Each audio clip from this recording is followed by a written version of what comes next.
শাহরুখ ভক্তদের জন্য এলো আবারও সুখবর। 4 বছর বিরতির পর 2023 সালে পরপর 3টি ব্লকবাস্টার দিয়ে কামব্যাক করেন বলিউড কিং শাহরুখ খান।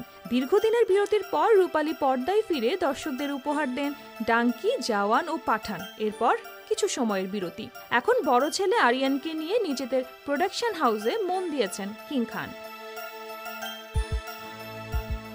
এরই মধ্যে শাহরুখ ভক্তদের জন্য এলো সুখবর। শোনা যাচ্ছে শাহরুখের সারা জাগানো ছবি মেহুনার দ্বিতীয় কিস্তি আসতে চলেছে। 2004 সালে মেহুনার পরিচালক ফারাহ খানের সঙ্গে প্রথমবারের মতো কাজ করেন শাহরুখ। এবার আসছে ফারাহর পরিচালনাতেই দ্বিতীয় কিস্তি। কিন্তু ছবিটিতে শাহরুখ থাকবেন কিনা তা নিয়ে রয়েছে প্রশ্ন।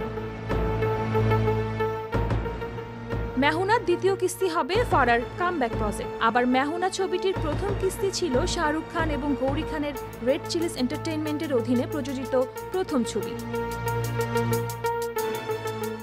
পিঙ্কভিলার এক প্রতিবেদনে বলা হয়েছে, মেহুনা 2 তৈরি নিয়ে উচ্ছ্বাসিত শাহরুখ খান। তবে তিনি সিনেমার চিত্রনাট্য শেষ হওয়ার অপেক্ষায় রয়েছেন। তিনি 2025 সালের মাঝামাঝি সময়ে প্রথম খসড়াটি শুনবেন এবং তারপরেই অভিনয়ের সিদ্ধান্ত নেবেন বলে আশা করা হচ্ছে।